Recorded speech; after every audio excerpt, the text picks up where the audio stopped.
What's good, everybody? We've got a packed WNBA slate, and I'm breaking down 3 games that all have something interesting going on from a betting angle.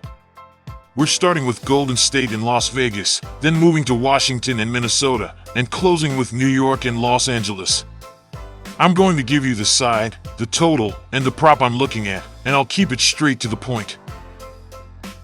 First game on the board, Golden State taking on the Las Vegas Aces.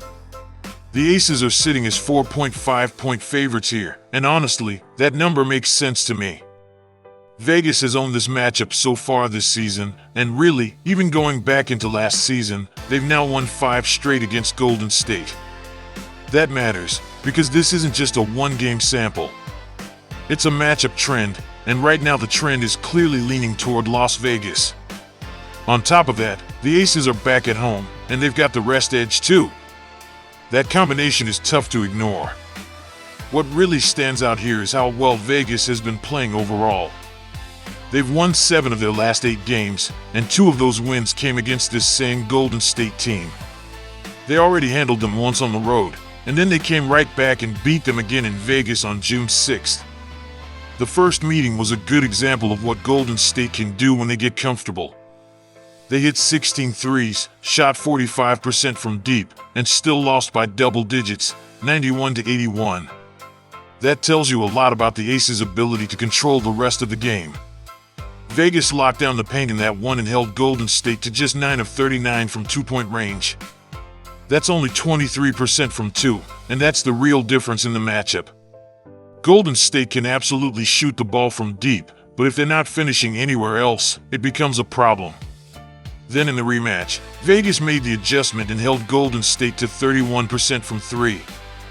That was enough to slow them down and let Vegas do what they do best: stay close, flip the switch late, and pull away when the game gets tight. That's the part one keep coming back to with the Aces. They have that late game gear that just feels different. A lot of teams can hang around for 3 quarters, but Vegas has the ability to go on one of those big runs and change the game in a matter of minutes. They've covered in 5 of their last 8 games overall, and they're 9-6 against the spread when laying this specific number. They've also won 3 straight at home, while Golden State has dropped 3 of its last 4 on the road.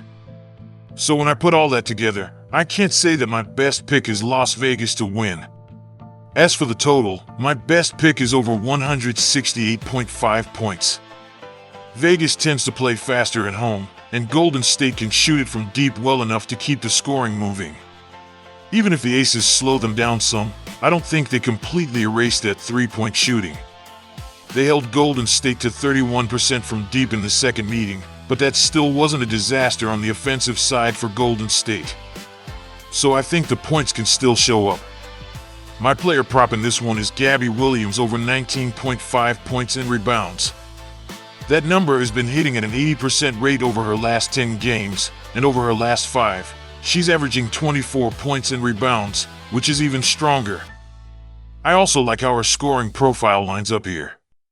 A lot of her production comes from the restricted area, the paint, and above the break threes, and Vegas has been vulnerable in those areas compared to where they rank defensively. Across the last 10 games, Vegas has been middle of the pack or worse in the areas that matter for this kind of prop.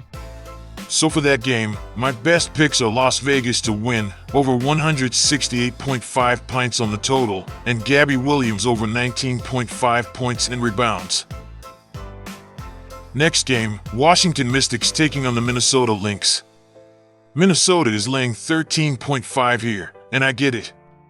Washington has been playing decent basketball, but this is a completely different level of opponent. Minnesota is just on another tier right now. Washington has won 3 of its last 4 and even picked up 2 straight road wins. They're also coming off that huge upset over New York that snapped the Liberty's 8-game winning streak. That's a big emotional win, no question about it. But this is exactly where the matchup gets dangerous for Washington. They're young, they're still developing, and they've got plenty of holes left to fill. They can show flashes, but Minnesota is not the kind of team you want to see right after a huge emotional high. The Lynx are rolling like a powerhouse. They're winning by more than 15 points per game on average, and they're first in offensive rating, defensive rating, and net rating.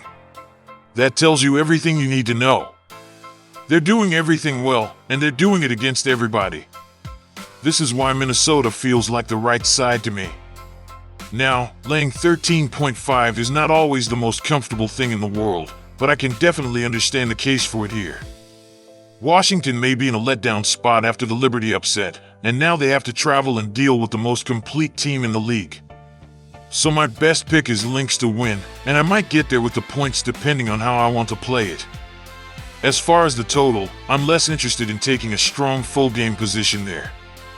Washington can score enough at times to help push it over, but they can also disappear offensively and make this a struggle. Minnesota is good enough defensively to make life hard on them. If I'm looking at the total, I'd rather target Minnesota's team total over than trust Washington to carry its part of the scoring. I don't want to depend on a young and tired Mystics offense to help me cash. So for this one, it's Minnesota on the side, and if I'm playing the total, I'd rather look at the Lynx team total over than the full game. Last game on the slate, New York Liberty against the Los Angeles Sparks. New York is listed as a 5.5 point road favorite, and I get why people would immediately think Liberty bounce back spot.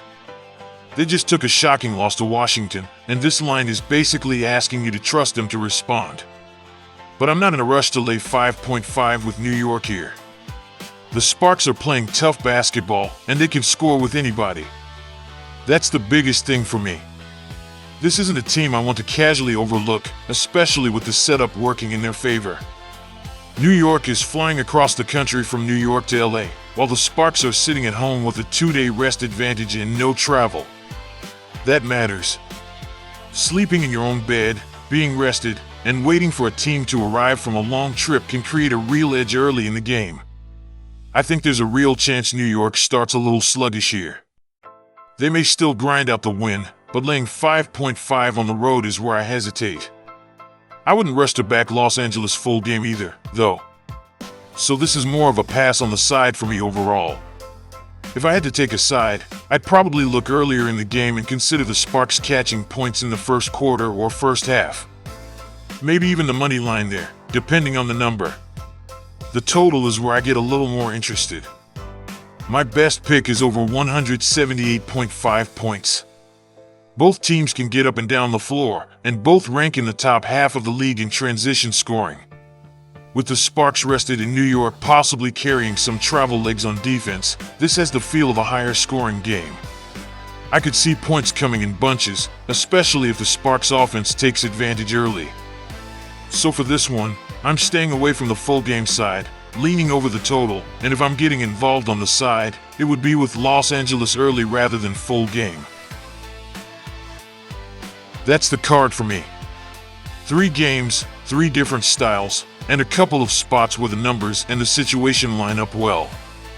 If you enjoyed the video, make sure to like, subscribe, and share it with somebody who's betting these games tonight.